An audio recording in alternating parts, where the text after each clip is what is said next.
Hello and good morning, afternoon and evening everyone with us. My name is John Storm and I'm the Programme Director for the Executive MBA at the University of Aberdeen Business School.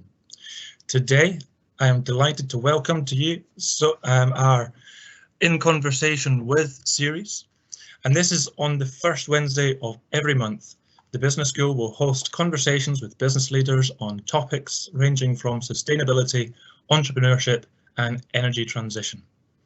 We are exceedingly excited to be virtually joined by so many alumni, students and business leaders and colleagues, and I can remind you just now that we are being recorded. We'd like to encourage you to join our conversation today, so please feel free to ask any questions using the question and answer box. Without any further ado, I'd like to introduce you to Stuart Mackenzie to discuss marketing in Scotland's oldest business. Stuart, morning and welcome. Can I ask you to please introduce yourself? Can do. Morning, John. Hi, everyone. As John says, I'm Stuart Mackenzie. I'm Head of Communications at Tennent's. For those in the local area, I actually grew up in a place called Afford, not too far away from Aberdeen. I've had a sort of dotted path into my current role. I trained to be a journalist at the University of Stirling a little while ago now, and very much thought that was going to be my career path when I was at school. I was very good at English, loved writing, didn't really like the idea of a sort of English lit degree, don't massively enjoy reading, ironically. So I went and studied journalism, left uni, worked as a freelancer, probably came out at the sort of cross section of print and digital. Print was in decline, digital wasn't quite being invested in properly by a lot of businesses, and frankly there just weren't very many jobs, particularly in sort of entertainment and sport, which are the two things that I was really passionate about. I freelanced for a while whilst doing kind of odd jobs here and there, latterly working for a recruitment company, which I have to say I absolutely hated. It was just didn't fit my personality, didn't fit I suppose how I saw spending my time. So I took a decision just to leave that role, and not really knowing what I was going to do. Actually, at one point was considering going to study to become a teacher, something else that I was interested in growing up, and then had all the forms ready to go. And my wife, who works in communications as well, had put me in touch with an agency, a consumer PR agency in Glasgow, and said, "Oh, they're looking for someone, short term. Why don't you go and do that while you sort yourself out?" So I went in, and it was a wonderful place to walk into. I think the similarities and skill sets between journalism and where I started in public relations are obviously very, very similar. Lots of transferable skills. I was working with brands including Iron Brew. Tennent's was my first experience of working with this business. Tea in the Park, and that really just kind of changed my opinion of what I wanted to do, and set me off on the course to where I am now. I've done lots of different things. I've worked in-house roles for public bodies. I worked for Sports Scotland and Events Scotland for a number of years. I also worked with the energy supplier SSE, primarily looking after sponsorship communications, so looking after the Hydro sponsorship, Women's FA Cup, SSE Arena, which is formerly Wembley Arena down in London, and then lots of agency experience as well. So my first role was agency side, and then most recently I have worked for two of Scotland's leading creative agencies, Wire and Frame. So lots of different kind of types of experience and industries. Primarily it's been sport, entertainment, and FMCG, which has been fantastic. I've also worked a lot with Scotland's Commonwealth Games team, and as a media manager, so looking after media for the Scottish athletes competing at the Commonwealth Games. My first one was in 2010 in Delhi. So worked through Delhi, Glasgow, Gold Coast. I'm not going to Birmingham next year, but I'll support the team from back here. Not quite as glamorous as the Gold Coast, but yeah. And joined the Tennent's business back in March this year.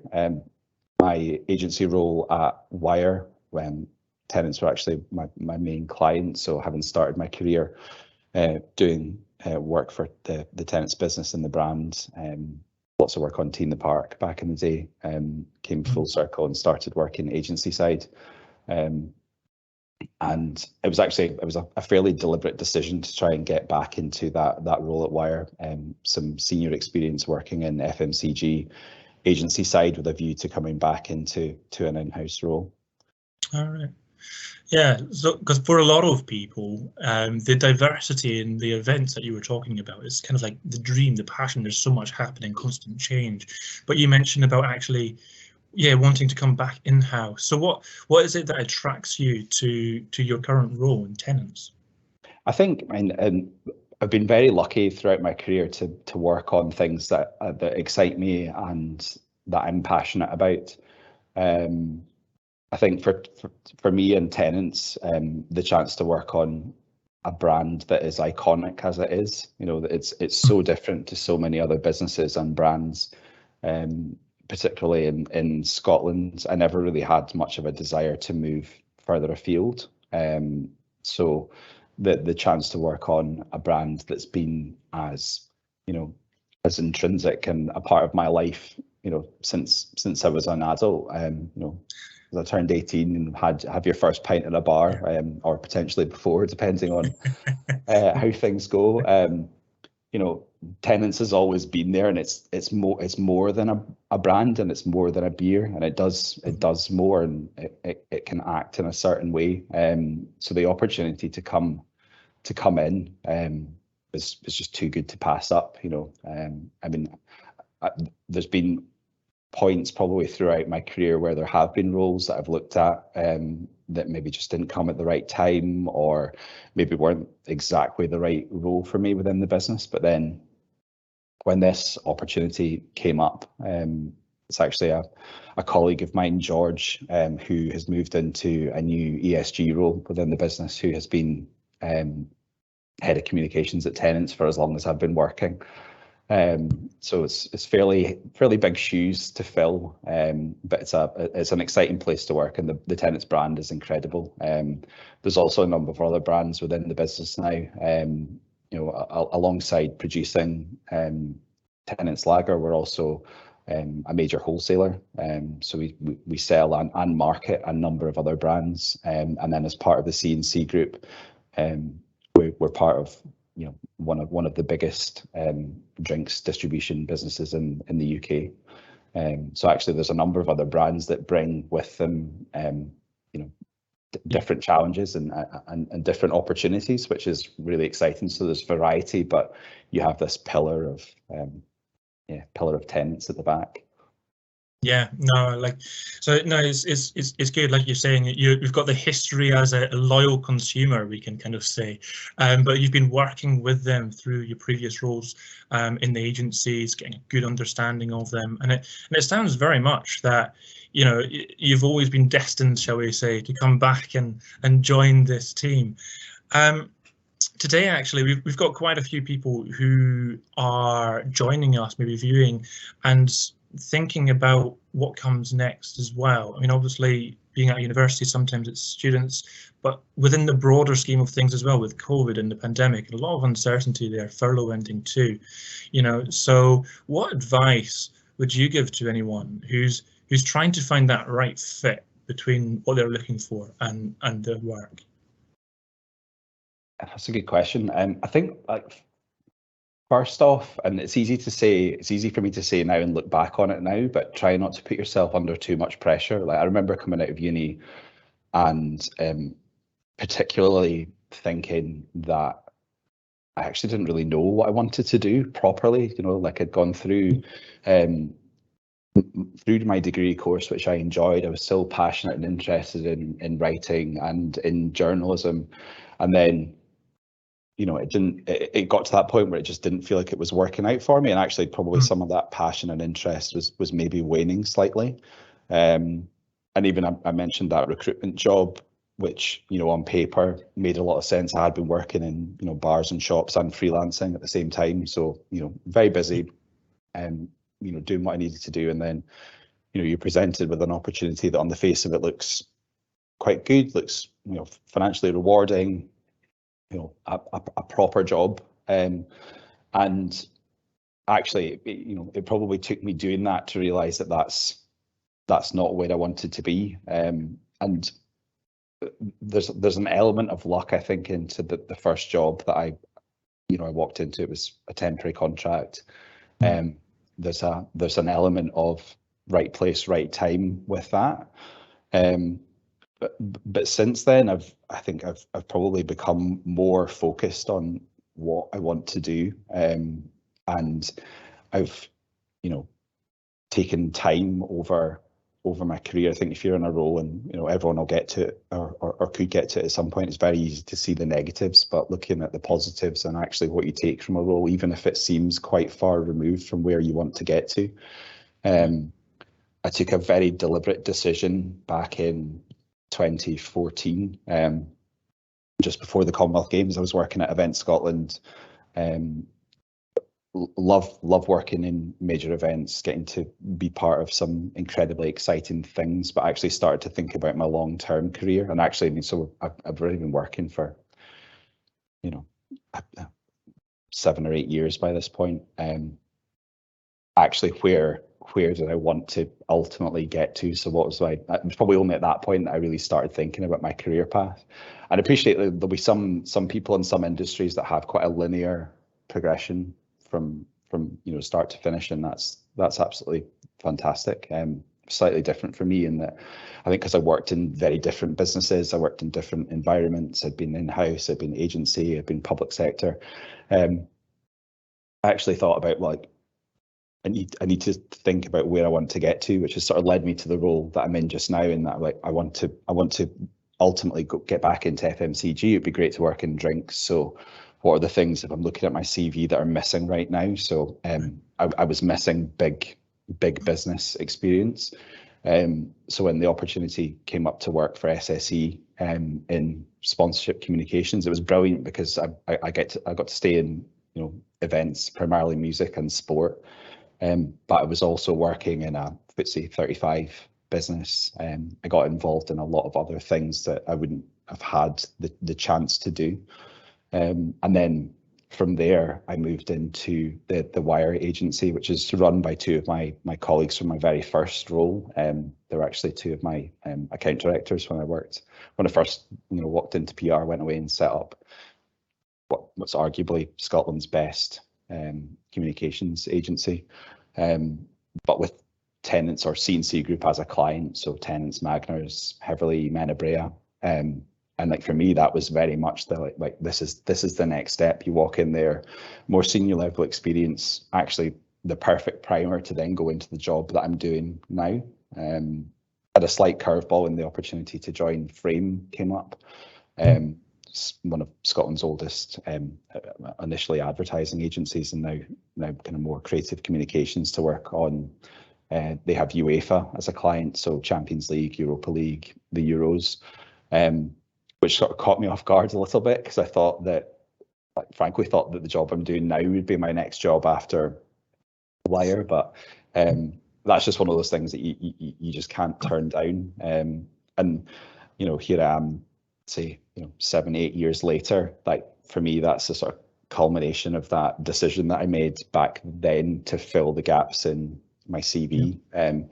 You know, and there'll be lots of ways that you can do that, whether it's, you know, additional learning, you know, just being, you know, tactical about the roles that you go for, the roles that you take, the roles that you don't, and thinking about the kind of the component parts of what you do and where you want to get to. But for me, it's always been, sorry, not always, but since then, it's been that sort of singular focus on what I've wanted to do that's actually helped, you know, because as there will be, there's opportunities that present themselves at various times that, you know, depending on what day it catches you, can look quite appealing. But I think, yeah, trying to give some consideration to what you want to do in the long term, but also, like, particularly for people at the start of their careers, like not putting themselves under too much pressure.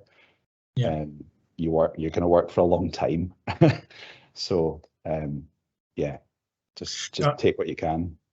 No, absolutely, and it's really good what you're saying there as well, because there's a subtle difference. Often we phrase the question, "What do we want to do?" But the reality is we don't know until we try it, right? But the where do you want to be is a much better way of phrasing it. From the where, then you can get the how and the what comes with, you know. So I like that you're making that sort of distinction. Within that as well, there's also some of a why, you know, and throughout our conversation so far, you've dropped reference to a few little keywords here and there in our call beforehand. So I've heard creativity, I've heard people, I've heard your passion about being in the sports and entertainment. So within the scope of Tennent's, creativity, of course, is quite essential to the brand, and you're in your role, you're working with a lot of people. So behind the scenes, how do you keep your team being creative and inspired? I mean, how do you kind of get the best out of the people that you're working with? I think, I mean, it's been a long journey for me in terms of kind of stimulating and motivating that within teams that I lead. I think, well, for Tennent's in particular, from a brand point of view, creativity is critical in how we deliver the brand. It always has been, and it's one of the reasons that it's so iconic. I'm a firm believer that anyone can be creative. I think the challenge is in creating the right environment to get the best out of people, which has been really, really difficult over the past 2 years. Actually, working remotely and virtually, truth be told, probably haven't found the best solution to. I think you can get there, but it's harder and it takes longer. I love the buzz of being in a room with people, bouncing off one another. That's where you really get, you know, the best from people. And I think, you know, there's lots of different creative strategies on how you can run sessions and how you ask the right questions, the right prompts, you know, challenges, how you get people to think that can stimulate ideas. But, you know, empowering everyone to have ideas and to share them and feel comfortable doing that. You know, it doesn't matter where, like, what your job is or what your idea is. Then, you know, I think that, yeah, the old adage that there's no such thing as a bad idea. You know, some of the best ideas have come from what on paper is ridiculous, and you can collaborate and, you know, build and bounce between one another.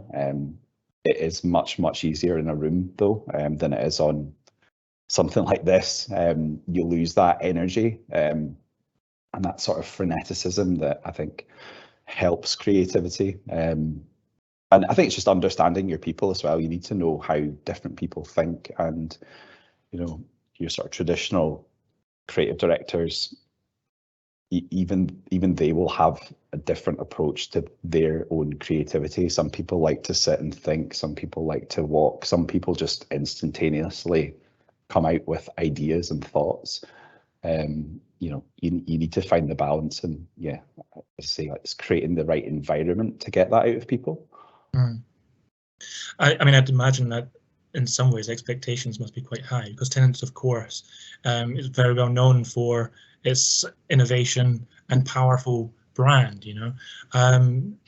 So, I mean, taking that back slightly differently, throughout your career, say in marketing and comms, have you taken any risks that haven't gone as well as planned? I think in some ways I'm actually quite risk averse. I think I'm very analytical, and I think certainly my training and what has made me effective as a communicator is that I'm very good at scenario planning, so I always ask what if. And in some senses, that actually kind of leads me to probably taking fewer risks than I should. And actually, my kind of pure thoroughbred marketing colleagues are probably more, prone to wanting to take a risk. I mean, there's lots of things that, looking back on it now, you wouldn't have done. Things that or you would do differently that maybe haven't been as effective as Right. they could have been. I've been very lucky that nothing, and actually it was part of the pressure I think that comes with especially working with a brand like Tennent's, and actually a lot of the things that I've worked on or worked with, you have that sort of unenviable position that and I suppose an awareness almost at all times that I could do. If I did something wrong or took the wrong risk, it's not just a slap on the wrist or a, let's try and not do that. There's significant financial implications for the business. There's a public relations risk as well, in that it's quite a lot of the time I'm handling potentially actually mistakes that other people have made or risks that other people have taken that they shouldn't have, and trying to avoid ending up on the front page of the Sun. Yeah. No, and within that, just for the benefit of those joining us today, Tennent's, apologies, is one of Scotland's oldest businesses, with beer being brewed since the 1556. So it goes back quite a while. So like what you were saying there, Stuart, there will be a pressure, right? And but at the same time, with that heritage, with that history, how do you bring that into the business today? I mean, how important is that for who we know as Tennent's? I think it's massive. I've actually been looking at this recently. I think we're technically, and this is a really appealing way to say it, we're technically, I think it's Scotland's oldest continuous commercial concern. Which is something to do with, I think, for any history pedants on the call, I think it's around the fact that we've been doing the same thing in the same place for the longest time, albeit there's a couple of different business nuances, but you can trace brewing back to the 1200s on the site at Well Park where the brewery is, and through to more modern times when we're talking about a product in Tennent's Lager that hasn't changed recipe since it was conceived in 1885, and I think that the longevity of the product is one thing, but the business and what it sort of stands for is another. So Hugh Tennent, who invented Tennent's Lager, was a maverick for a number of reasons. One, even just kind of bringing back the Pilsner Lager from Europe was one thing, but he was one of the first employers to offer healthcare to employees. He was funding social housing in the East End of Glasgow, and I think that's kind of part of Tennent's has always been more than a beer. It's part of the fabric of Scotland, which is quite a unique position to be in. There's very few brands that could say that, and actually I think nowadays it's probably even harder to achieve. It's hard to think of a brand right now going on to being that in the future. And it's brilliant. It's brilliant from a brand perspective because in some senses we're already 2 steps ahead before we have to even start communicating. I don't have to tell anyone what Tennent's is or what Tennent's stands for, which gives you quite a lot of creative freedom, I think, which you can't take for granted. Yeah, no, and I like how you say fabric of Scotland. And just before our call, I was mentioning I had one of my brothers came to Shanghai, other side of the world, and immediately when people heard his Scottish accent, they're like, "Oh, we need to take you somewhere," and it was a pub, so you could have a Tennent's.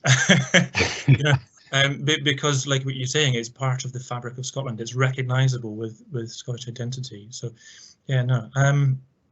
But also, we've talked today about innovation, creativity. the world these days, there is this sustainability push. So last year in 2020, it was announced that there was a £2.6 million investment to install a carbon capture facility, and this is, I believe, the largest zero carbon facility in Scotland. Can you tell us a little bit more about that? Yeah, I mean, sustainability is important to us, as it is to, you know, everyone and every business, and as it should be. I think it's probably part of that sort of modern day evolution of the business. You know, we've always taken our responsibilities very seriously, and I think this is the sort of trade-off between the brand and the business. So the brand is very irreverent, and you know, acts the way it does. The business has always been very aware of its responsibilities, whether it's, you know, things like responsible drinking, the kind of lead in supporting introduction of minimum unit pricing, always been members of Portman Group, support drinkware, all those sorts of things.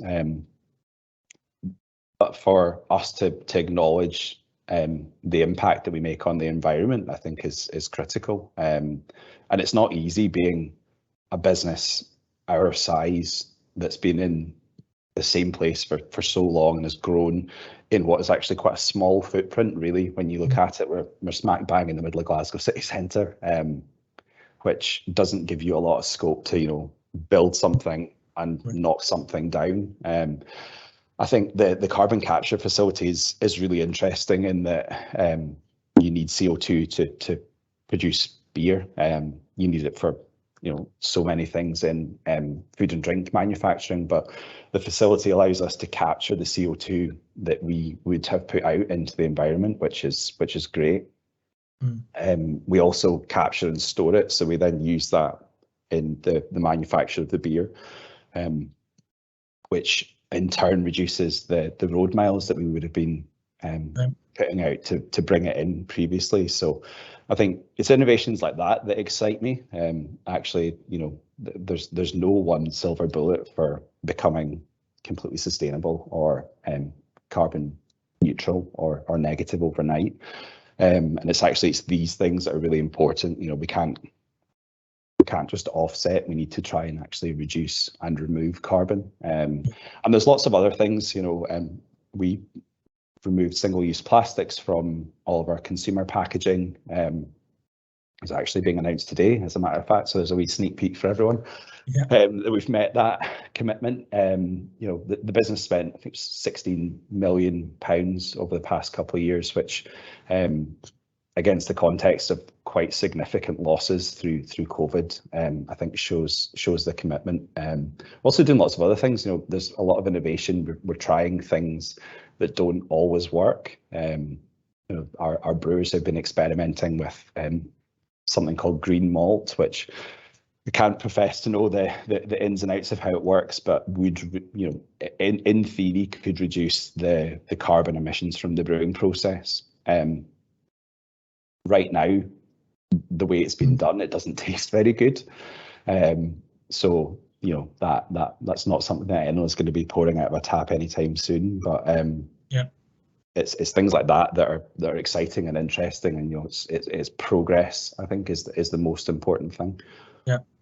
No, like you're saying, it's step by step, so to speak, and we see some of these things, they come together in not necessarily hindsight, but it's when we look back. And because just before our call, you said that, was it 2012? Since 2012, something special has been happening. What can you remind me? What was that? Oh, that would be, so that's the waste to landfill.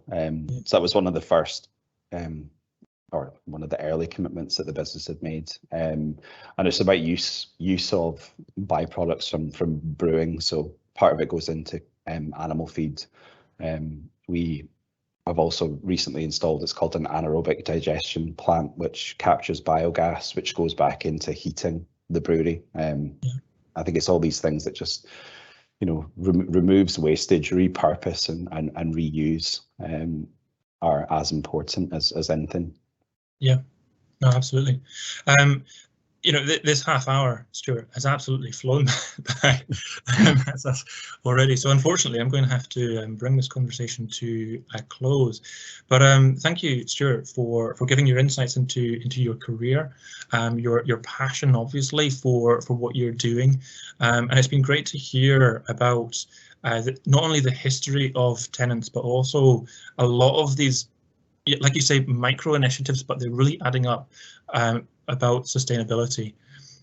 Thank you as well to everyone who has joined us today. I hope that you'll be able to join our next in the series, which is with Falakis Sultan from Disruptive Leadership, and that's on Wednesday, the 3rd of November. Thank you all and have a great day. Thank you.